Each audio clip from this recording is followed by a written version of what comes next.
Yes, sir. Well, Robert Earl Dean, we have a really great interview today. Oh Who do we man, have with us we today, my have a friend? phenomenal interview. This young man has been doing kingdom business for a long time in so many areas. It's hard to pinpoint one thing because he does it all. He produces, he's a pastor, he plays the drums professionally, he's done it all, and he loves the Lord. And we're so honored, y'all, to have this gentleman with us today. This is none other than Pastor Nisan Stewart from Los Angeles, California. Welcome to the Wake Up Morning Show. What's up, y'all? Good morning. I am glad to be here with y'all. Man, this Praise is a the dream Lord. come true having you on here. Oh man, it's so good to be with you, Robert, man. Appreciate you. Yes, I've Well, watched him for years and years coming to John DeCure, Pasadena's workshops, and he just tip on in, never wanted to get attention. He would come to support, and that says a lot about a person's character when they who they are, but they can celebrate others as well. Yeah. Listen, it's always good to see you, and shout out to you said our friend Pastor John DeCure. And man, well, listen, we're just here doing the work and have fun doing it. I love it, man.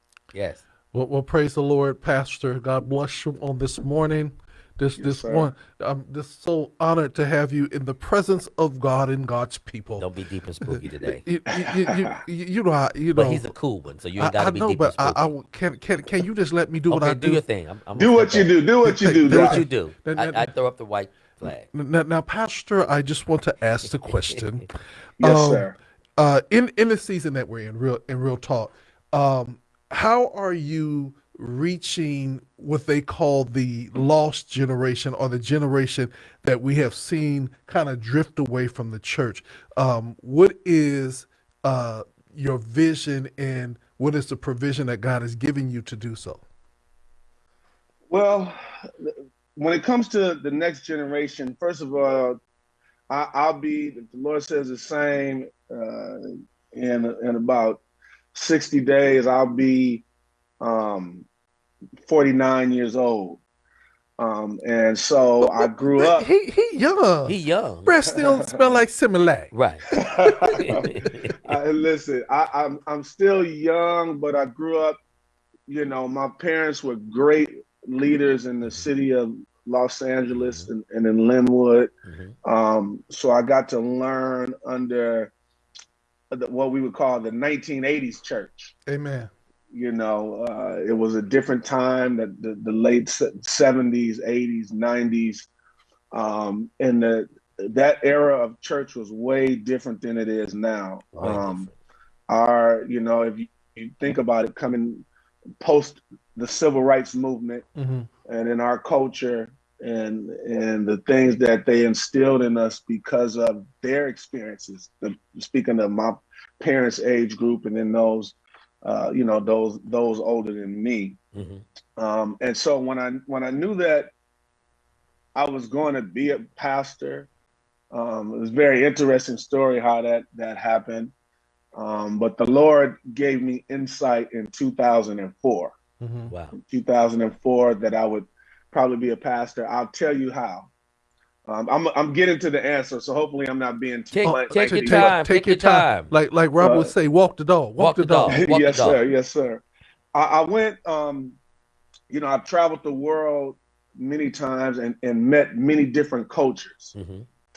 And I've seen God's people all over the world, everybody that God created. And so I wanted to be a church um, that serviced all people.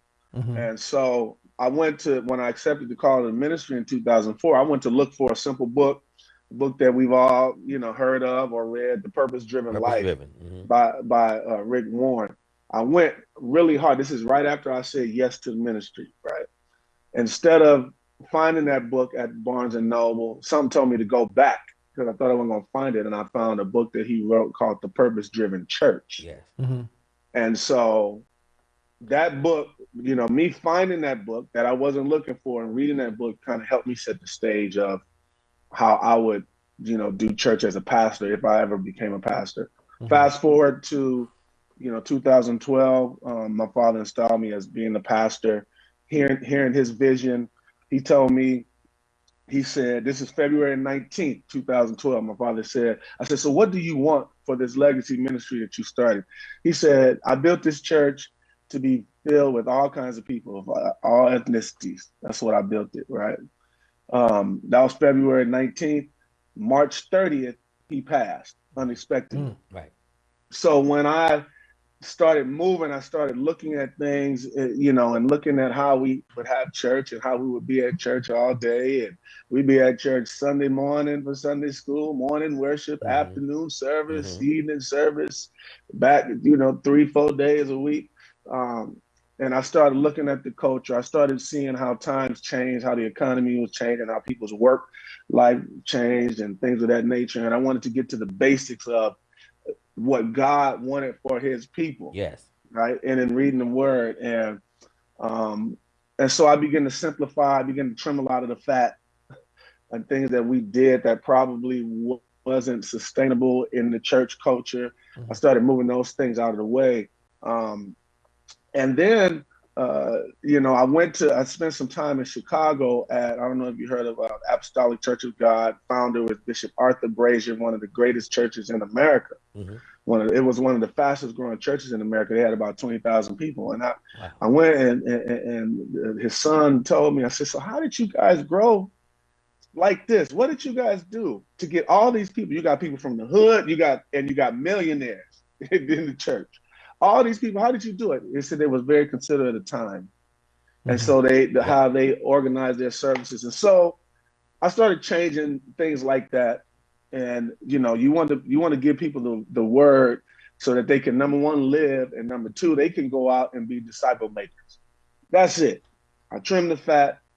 Certain ministries that we would do just for nostalgia, if it wasn't beneficial, if we couldn't explain what it was, we can't do it. We got to be able to explain what we do. And so going after this generation, this is a more detailed generation. It's a tech generation. It's a generation they don't do church all day and night like we used to. Right. So, but I want to give them exactly what they need so they can get to their week and they can also be a light and be an example. And that's been the way we've been able to reach this generation, just being considerate. Leadership has to be considerate of the times and of the people and of the miles people drive to come to church. People drive. We have people that drive over 80 miles to come to our church. They pass probably 50 churches. Wow.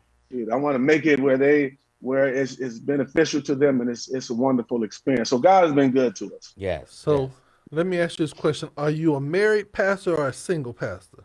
I'm a married pastor. I've been married 15 years. We have 3 children. Okay. Wonderful children.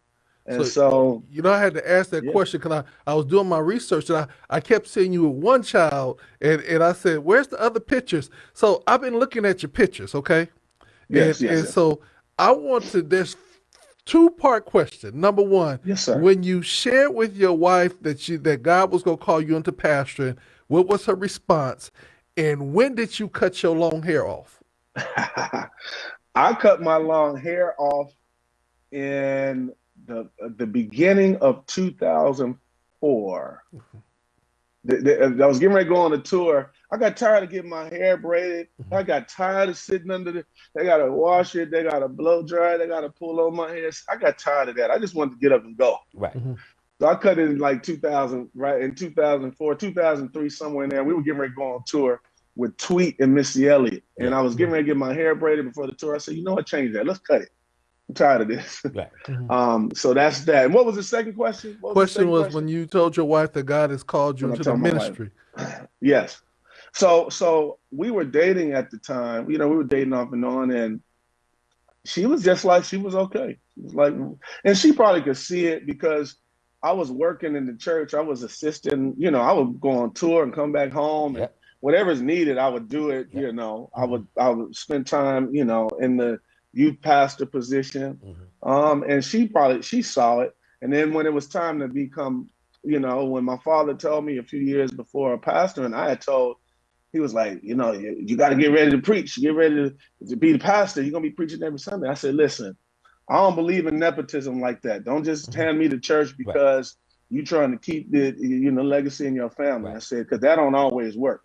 I said, you better do what God told you to do. If God told you it's me, I'll be ready. If not, I'll stay right over here doing what I'm doing. I'm making a ton of money over here doing this, what I do in entertainment. And I said, but if the Lord says, I said, I'll do it. And my wife was like, hey, if you called you, let's go. She didn't, I think we both were nervous. We both were very nervous. And, but God really showed out in terms of how he started taking care of me or taking care of him. And then my testimony as a musician, I told the Lord, and I'll say this for any musician, for me, because I had a desire to be a professional musician. I told the Lord, this is in the 90s. I said, listen, if you take care of me, I'll always take care of your church. I'll always be there. So I played in church, no money, no nothing, not asking for money. And me and my brother, Rapture, who another a great producer, and we did it. And the Lord took care of us on the other end and provided opportunities and ways of financial gain. And so, it's all a blessing. It's part of my journey, and I'm glad about it. Yes. So here's my second to the 14th question last. Yes, sir. How is it, this two-part, how do your people receive their world-renowned and well-known pastor, and then how do your children respond to their well-known, renowned pastor and father? Man, the church receives me well. I mean, we have a great body of people. From our oldest member is 104. Wow. To our youngest members, the youngest babies, they all receive me well. It was a lot of individuals in the church culture who was like, he don't need to be preaching. He be playing the drums on TV with all these people. He don't need it. And, at Greater Emmanuel, we just did what we do, and we watched the Lord continue to move in the lives of people, and the church continue to grow. So they receive me well. They'll call me if I'm on TV. I don't travel as much as I used to, but I do special things. But they'll be like, Pastor, we see you. They'll text me. We see you. We watching you on TV. We see you. You on there? You still got it, Pastor. So that's cool. And then when it comes to my children, they make me feel like I'm old. And they tell me my oldest daughter, she'll be 15 on Sunday, and my son 13. Our baby girl is 9, and they don't think I'm that famous. They'll pull up YouTube videos in the past, or we'll be out and I'll take them places, and they're happy. But when we're at home, they treat me like I'm the corny dad. Right. But it's all good. They're the next generation. We're trying to empower them for what's next. We want God's church and God's kingdom to be represented well by the culture, and so we're instilling it in them. That's what we're doing. I think what's important about you is you've always remained a nice, level-headed, down-to-earth person, and people don't realize, but that's what draws people to you. You can't be a mean person and expect people to want to come to you, whether you're a preacher or not. Right. Let's Very talk true. about that. Let's talk about your consistency as a nice, down-to-earth person. So my mother and father, came from, especially my father, came from humble beginnings. My father, his father died when he was 2 years old. Wow. And his mother died when he was 11. And they would tell us, him and his brothers and his sister, all of them are gone to be with the Lord, but they would tell us how they were extremely poor back in Detroit, Michigan. And so when my father moved to Los Angeles and married my mother, they began to start a business. My mother's family was all in construction business. They built half of Beverly Hills in Los Angeles. They built those buildings back in the 50s and the 60s. And so my father always told us that everything we have can be taken from us at any given moment. And as I traveled the world, I would see it. And as I paid attention, once you pay attention to life, that's what's probably the problem. People don't pay attention to life. Right. I mean, in terms of others and humanity. Once you start seeing people have accidents and things change and people die surprisingly early to us, and things of that nature. I began to thank God for my gift. And every time I would sit down and play, I said, Lord, I thank you. You could take it all today. Yes. You know, me being able to walk, it could be taken today. Yes. Being able to speak could be taken today. You know, accidents look at how many accidents we pass a day. And I grew up looking at those things. And so I began to be grateful. And I just always was taught to work hard. And then you work hard, you can play hard. You reap the benefits of, of hard work. And so I saw a lot of evil people in the church growing up, paying attention. Why are we so mean? We say we got the Holy Spirit. Come on, man. Why are we so mean? Come on. And why are pastors so mean? And why are they so arrogant? And things of that nature. I found out because that's the only platform that they ever had. Wow. And then the church became a social gathering for people that couldn't get in the club, couldn't get into high level events. Right. And so I said, you know what? When I was young, I said, it's just nice. My father taught me and my mother taught me, it's just nice to be nice. And that's just been who I am. And a lot of people say, you too nice, you too mean. No. If you keep it all the way real, I'm 6'6", I'm 270 pounds. If it's time to bounce, I can bounce with the best of them. Yes, sir. But the reality is, why I got to do all of that if it ain't necessary? And so I said, for me, I wanted to be humble. You know, in meeting people, you know, you meet great people and be nice. And you don't have to have relationships with people you don't want to have relationships with. And so I don't deal with mean, arrogant folk like that. It's just all about being cool, man. I could sleep at night every morning. I woke up this morning early. Like, thank you, God, you woke me up, and I'm happy about it. And I walk with a certain level of gratitude. When you walk with a certain level of gratitude for who you are and what you have, it's not about what you don't have, but what you do have. Right. You walk in humility and be cool. And so I keep it like that. And that's helped me be successful in every area of life.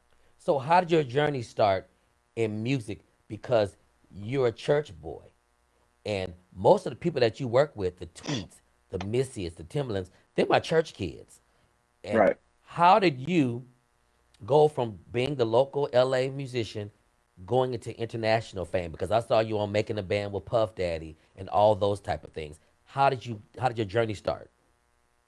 So it started when I was, playing the drums in church, of course, and then as getting into my teenage years, I started really recognizing that it could be a profession. Specifically, there was a great drummer, one of the greatest drummers ever, was a gentleman named Ricky Lawson. Ricky Lawson was Michael Jackson's MD. He would play with Steely Dan, and people Google his name, Ricky Lawson. And I began to watch him, and I would open records, and I would see his name on credits. The greatest songs in the world. You look at Whitney Houston's album, Drums. Some of the drumming sessions was Ricky Lawson. And so, one day I was able to meet him, saw how nice he was. And that was another thing. Stay nice. Ain't no need to be an arrogant musician. This guy is very rich. And, when I met him, he had just finished, touring with Michael Jackson. And then I got word of what the payment was like. Ricky was making $20,000 a week. What? I was like, okay. This could be a possible profession. And then I was playing football at the same time. And then specifically what happened is, people that don't know, Warren Campbell is one of my best friends in the world. Right. We were young. He was a young, when he started producing, aspiring producer, I was able to be a part of witnessing him creating his beats and working for Death Row. And Warren, I used to play the drums with his group when we were younger called Souls of Zion, him and his sister, and then David Cowan's boys, Clifton Edwards Jr. If you don't know Clifton Edwards Jr., his nephews. So it was a great time. And then as Warren had professional opportunities, he would call me. And so that's what started happening. We worked with a young lady named Puff Johnson and a few others. And then one day, my younger brother wrote and produced Rock the Boat with Aaliyah. He produced 80% of that album, him and Eric Seitz. Shout out to Rap and Eric Seitz. And so during that time, they were working with Montel Jordan with Pastor Shep Crawford. If you don't know Pastor Shep Crawford, how did you get here? And so, exactly. So Pastor Shep was working with Montel and doing a lot of stuff for Def Jam. What specifically happened, there was a concert I had at my church. And I had one day, I would just throw concerts because I just love bringing people together. Yeah. And, you know, Eric and Tina, before they were married, Dawkins and Dawkins when they were young, and Yeah. do others. So we were at my church. We had a concert, and Shep came. And that Wednesday, he had something to do with Montel Jordan, and he had asked my brother and asked us, "Hey, Timbaland is getting ready to do this show this Wednesday. Would y'all play for Timbaland?" And so we was like, "Yeah." So we met Tim. The show was the Keenan Ivory Wayans show, Mm-hmm. and Timbaland performed Tim and Magoo and Shanta. And what happened was that Wednesday the show was crazy. We came and we rehearsed with Tim, and Tim had never had a band. It was crazy. That week happened to be the week of the Soul Train Awards, which was one of the biggest award shows. Yes. That Friday, Def Jam had a huge party, and Timbaland was going to perform. And he said, "Hey, I'm bringing Missy, Aaliyah, Player, Genuine. So can y'all rehearse tomorrow? Let's learn all these songs." And we did. And it was this big show at the House of Blues with all the top artists. I'm talking about Jay-Z, everybody. Wow. Huge. And we played that show and rocked the mess out that show. Yes. Ever since then, everybody, we started developing relationships with all these artists. They would call us, "Oh, we want them." So there was the Roots and there was us. Right. And while the Roots were a band that was artists, and couldn't move around probably as much as us, Mm-hmm. we did a lot of that work. And so that began, and it began spanning off to me learning how to produce, being in the studio with Timbaland, which was some of the greatest experiences of my life, and my brother producing and watching them. And then I decided, hey, I want to do it. And then I was blessed to work with Tweet and Beyonce. And I get a call one day out of the blue. One night I had a studio here in Whittier, California. My phone rang. It was my boy, Mike Evans. We call him Mike Daddy. He said, "Hey, somebody want to talk to you." And dude handed me the phone. I mean, he had the guy the phone. He was like, "Yo, what's up, Playboy?" I was like, "Who's this?" He's like, "Yo, this Puff." And he had got a CD of some of my beats from Mike. He was like, "Man, what are you doing? What are you using to make these records?" And I said, "Well, me and my boy Dante, we making our sound." He was like, "Man, I love what y'all do." He said, "Can you get to New York?" I said, "When?" It's 12 midnight. He said, there's a flight that leaves at 8 a.m. Can you get on that flight? Wow. I was like, "Yeah." So they flew us to New York, and Puff, at that point, he presented us a deal. He wanted to manage us, and we became part of the Hitman crew and started producing. And then that went on for me working with Janet Jackson and Madonna, and just, it was a lot of things. So stuff just started happening. And I was just like, wow, this is amazing. And my father always said, "Listen, when you home, you make sure you always at church. You make sure you be a tither, because God will bless you, and don't be out there acting the fool." You know, and at first it was hard for them because, you know, his preacher friends was calling him, "You mean you letting them boys out there Right. play that music?" Right. And he was like, "Listen, man, them boys make it back to church. Them boys, they're committed givers." And, you know, he said that they working out their relationship with God. And I think me touring and traveling and working with all these people helped me become the pastor that I am today. Right. You Faithfulness. you had mentioned somebody by the name of Ricky, and Yes. Ricky, dear friend of ours. Ricky Lawson? Yeah. Oh, man. Yes. He would literally come down and play small club events and hang out, and I would tease him about his little foo-foo dog. And he would come to the studio, and he was just that guy. Yeah. And he was like saying, "Lynn, I want you to come up and check out my studio. Here's my private number." And he was, when you say that it pays to be nice, every time he came down, he was teaching another drummer something that to do. He didn't have an entourage. He set up his own drum set, and he literally was just that dude. So I know what you mean when you have a guy who played with all over the world, played for Michael Jackson and everything else, and literally sit up at the table and just kick it with you. And it's crazy. yeah. It's crazy that, and even my playing, is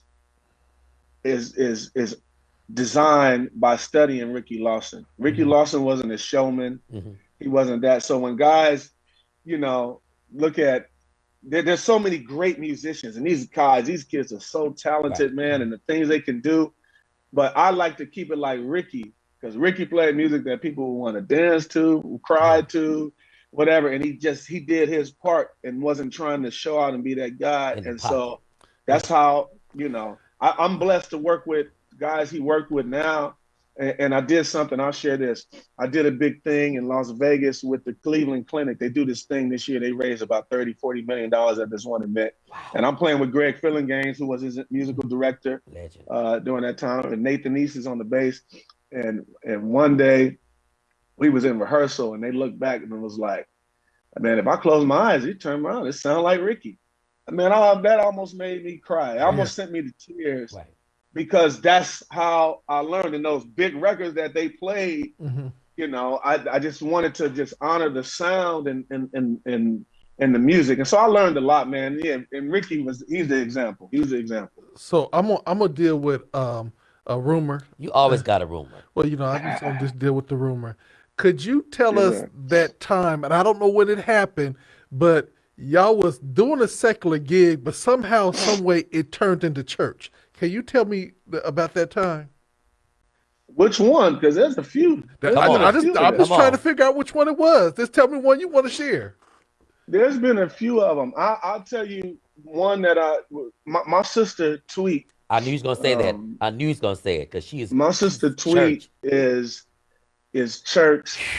She's quartet. Her father and her family, the quartet singers, and so. You hear a lot of that laced in the music that we produce over here. There's been many times where, as she's gone through life and we've gone through life and our experiences and certain songs that we have written, express the feeling of what's going on. And then sometimes we've been on that stage, and my brother Craig Brockman, who I produced a lot of those, most of these records with, he's a masterful organist. Yes, he is. Keyboard player. And sometimes we're on stage and he's playing and you cannot deny the anointing in what he's playing. And as she's singing moments of hurt that she's gone through in life, sometimes with his playing, it's the moment turned into worship on stage in front of thousands of people. So that has happened many times. It's happened times when, my family goes back with the DeBarges. Yes, sir. And I was blessed to musical direct for Earl, and many times on stage with him. With the things the challenges he deals with. There's been times when I got stuff in my phone. I got pictures in my phone. We've been in sound checks and worship just happened, and I said, people wouldn't believe this unless I recorded it. Right. So it happened many times on stage with Earl. We know that worship is necessary as healing, and sometimes you can't get away from it. That's what it is. Sometimes you just can't get away from it. And with our weaknesses, it still does not take away from God's assignment on our lives. Right. And that's why I tell churchy people to shut your mouths when you see the Yolandas, the Kirks, the Mary Marys. You don't know what goes on behind the scenes. Many times you guys are ministering to people, you're praying for people, you're talking them out of committing suicide, because in this industry, it's a lot of evilness and a lot of darkness. So I thank God for allowing you all to be chosen to be in your position. Well, thank you. Thank you so much for that. Here's the deal specifically. My mother told me, and the reason why I do it so confidently, in spite of how the church criticized many of those, who do what I do and myself. My mother told me on her deathbed in 2004, around November, she passed December 2004. She told me, she said, what you're doing, just keep doing it. Like, she was one of them ones who, she's old school. She wasn't having none of it. Right. But I think for a brief time she said, just keep doing what you're doing, because you're going to be able to reach some people that others won't. I'll give you a funny story. I was in New York around 2001, 2002. And when I would go to New York, we would stay when I would do certain projects with Diddy.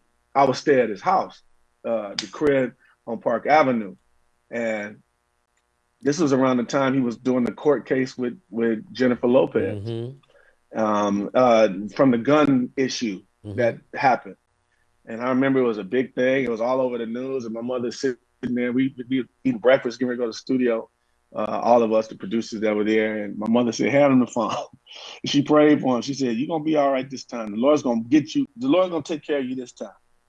But you got to change some of your ways. Whatever. And pray for him."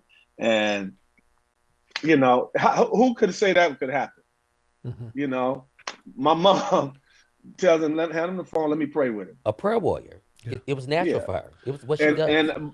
But look, I had to go through all of that to get there. And even if I just got with him for that particular time, for that to happen. And, Puff is, again, I was able to take him. Puff started attending Noel Jones Church, City Refuge. I was the one that took him there. Wow. I was the one that took him there. When he wanted to come to church, he wanted to come to my church. I knew my church at the time wasn't going to be good for him. It wasn't ready. We were too old school. We wasn't ready for that. And, and I knew Noel Jones would have a word for him. So I took him. Before they moved to Gardena, they were on Hoover. Right. I took him. I said, "Meet up. We're gonna go over here." Right after 9/11 happened, because we were in New York the week before 9/11, working on a project with Janet Jackson. He was like, let's come to LA. So the day before 9/11, we were in New York and flew back home. I left Warren Campbell, and then was out there still, I believe. I came home, and the next day, 9/11 happened. That night, we're in the studio. Jesus. And we're in the studio talking about God and the world and what's happening. Jesus. A few weeks later, I took him. I said, "You want to go to church?" I said, "I got where you can go." We went to Noel Jones Church, City Refuge. So all of it is about ministry and being able to, now that I look back at it, that's what it's about. I want to ask you this from a ministerial standpoint. Puff lost a lot of people recently, the mother of his some of his children, and also when he lost Biggie. What role or how did you help him through that time? Because I know both those times were a very dark season for him. Well, when Biggie passed, I wasn't around just yet. Okay. I wasn't around just yet, but there were other individuals that we lost around that time. And even with Kim dying, I think that, I didn't spend a lot of time around them then either, but when we see each other, it's just amazing, our connection. But I will say that everything points to God, and what's happening down here on this earth, it was not designed by God, but God allows a lot of this stuff to happen, right? We are reaping from our choices as humanity. Yes, sir. And so being able to share with individuals how we should be, and just being around and being a light and trying to be an inspiration to individuals when you can, that's the thing. I told him one time years ago that he was like David. He had a gift. Yeah. He had a calling, but had a whole bunch of challenges. Right. And I said, this is how God uses people. We just have to know that we have a certain calling on our life. And so while he even today deals with challenges, he knows that, and God isn't through with what he's going to do with him and through him. That's right. So, I'm grateful. He introduces a lot of people to sermons that help him. Right. You see him posting it. You see him talking about it. He'll talk about it in the circles. We'll be together, hanging out at the crib. We'll be talking about something Bishop Jakes talked about and being inspired. And so, God's work is we like to put it, we try to interrupt God's blueprint. Come on. And we try to add our little 2 cents to it in our culture. And we're not supposed to do that. God uses individuals all through the Bible. He used individuals how he chose to use them. And all we got to do is stay out of the way and pray. That's right. Well, that's it. One of the things I want to do is I want to celebrate you because yes, sir. when you had an opportunity to speak life and to present Christ. You weren't selfish and said, I just want you to come to my church, but you knew that you need to send him to a church that he could actually receive and grow. And many times we have to encourage people not just to say your church or my church. You want to lead people to where they Best can place. grow. And Best if they Yes. can grow, they will take it with them, and that growth that they get will bless other people. So, Pastor Stewart, we're gonna have to do part 2, 3, and 4 with This you. guy is Um, amazing. Anytime, man. Yeah. This dude's Anytime, man. I amazing. love being with y'all this morning. If you were not doing music, what would you be doing? That's funny you ask. When I was, around 17, 18, I thought about being a fireman. Me too. Thought about being a fireman. I knew it was a great job. A few days on, a bunch of days off. Right. And I knew all the ladies liked the firemen, so they said. Right. So Save it me. was that. It was that. Or for a minute, I had aspirations of being a truck driver. I wanted to have a trucking business because I just like big rigs, Right. driving on driving up and down the highways and seeing big trucks when I was a kid. Right. And truck drivers honking, they get to drive around and see the world. And it still ain't over. I might buy me a truck one day. One of my friends just started a trucking business. I feel that. Are you talking about Damo. Damo? Damo got a trucking business. Damo, Yeah. yeah. Y'all talk to Damo? Yeah. Yeah, Damo. Oh, man. Ruby's been on the Yeah. show. Yeah, Damo, one of my great friends, Damo. And so them having trucks, but I would want to be a driver because I just want to, I love looking at the road and the beauty of the road. I know it's a dangerous business, but yeah, Damo, when he bought his truck, I thought about it. We talked about it. So, hey, we'll see what happens. We'll see. Yeah. And my other question is, how are you influencing this new generation of drummers and musicians? Man, I'm trying to let them know that, first of all, number one, don't be trying to get all your money and make a career just playing in church. Come on. Because 90% of the churches can't take care of you. 99.9% of the churches can't take care of you like that. Mm-mm. Give your acts of service to God. Right. That's number one. Number two, work on your craft, and you got to network. You got to pay attention to the landscape of what's happening. Pay attention to music.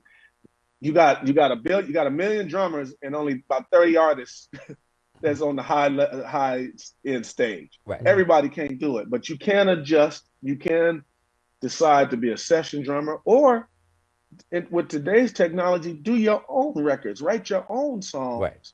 and go out. Follow our brother, like my brother Corey Henry, who's an amazing keyboardist, organist. Mm-hmm. Started his own thing. Now he's touring the world with himself. Himself. He don't need nobody else. Look at PJ. Mm-hmm. PJ, Yeah. he's worked with a lot of people, but he's got his own thing. PJ Morton. Yeah.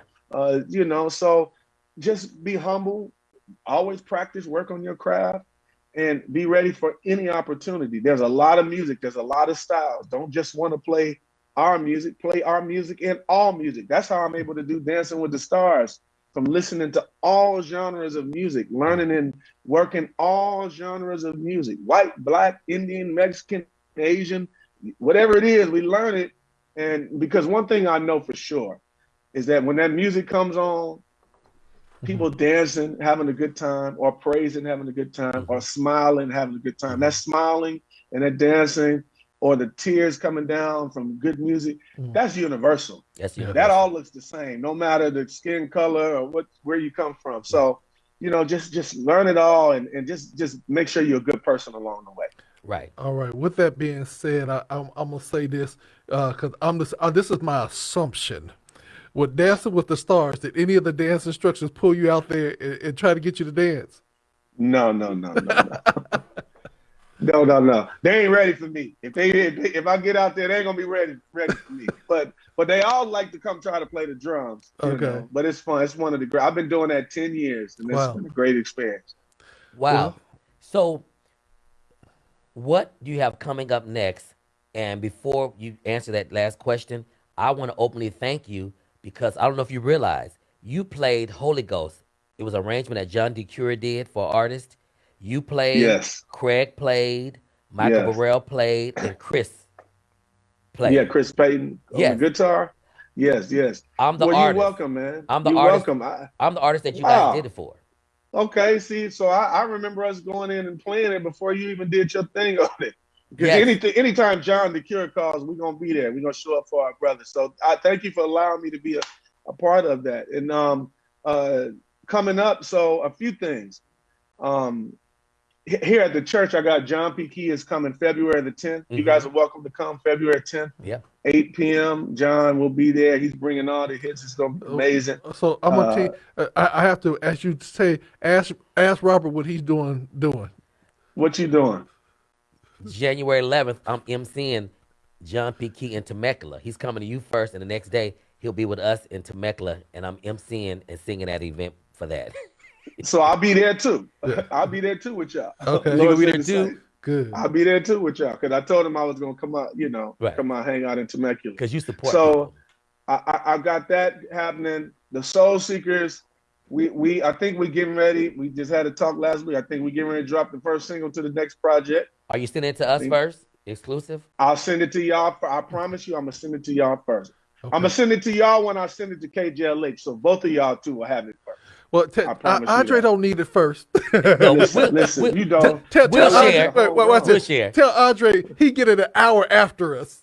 Okay, we'll make that plan. I'll tell him. Okay. Now, So, now talk yes, about sir. your wife too, right quick, because she has pickles that my cousin Oh, Tanya the listen. Cure buys. She has multiple Listen. flavors of pickles. Oh, pickles. Pickles. My wife has a business called Puckered Up Pickles, Yes, sir. and she makes these pickles. I don't eat pickles like that. Uh-huh. She makes these pickles that people all around the country are calling Yes. to get, and she ships them all around the country. So Puckered Up Pickles Yes. is the name. You DM me, anybody DM me or DM her. I don't know her the Instagram of it by heart, but yeah, like she'll send pickles all up. She got all these flavors, that she makes, that she puts all this love into, and people be going crazy My for these cousin Tanya. pickles. Tanya is one of her biggest customers. She gonna have Pastor- them at the John P. Key concert too. She gonna have them there. Okay, so Pastor Told you. Stewart, I just want to let you, when you talk to your wife, tell her that if she is a spokesperson for the Perk-a-Belt Pickles, tell her to call us up with Right.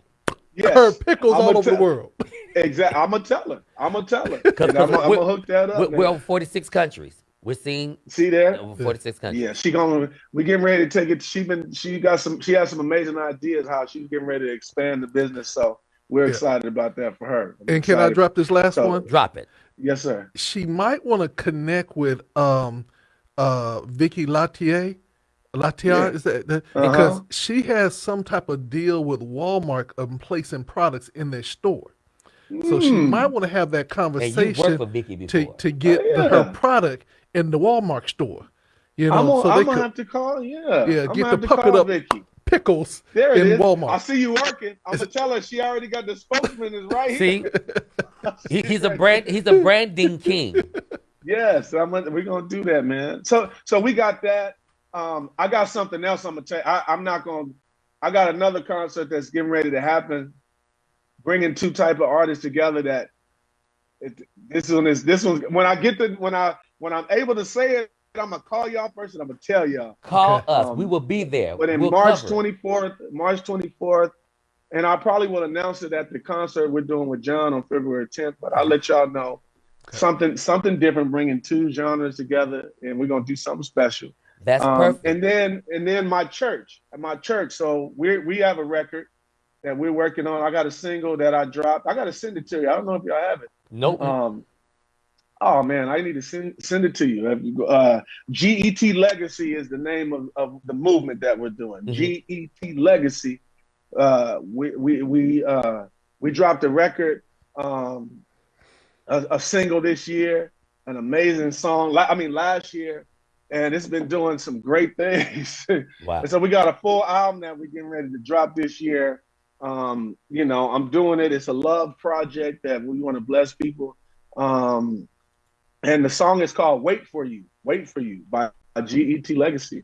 It's amazing. And I'm actually singing on the hook of the song. So it's myself and, our choir and Aaron Sledge, who wrote the record, and Nisan Stewart, my niece, who is an amazing singer that's gonna, whew, she's gonna bless the world once we get her out there. So, Wow. those are the main. Those are some. I got a bunch of other things, but those are the main things where the focus is at right now. Okay, Wow. so with that being said, I'm going to try to get this done right and say that we're so happy that you have joined with us. Yes. We want you to know that you have your brothers down here Yes, that will sir. drop the music Yes, sir. and also support your artists that you are doing. We provide an eclectic mix, but we love good music. So Good music. Yes, sir.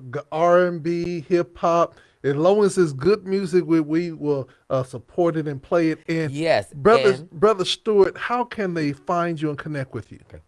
They can connect with me on Instagram at Nisan Stewart.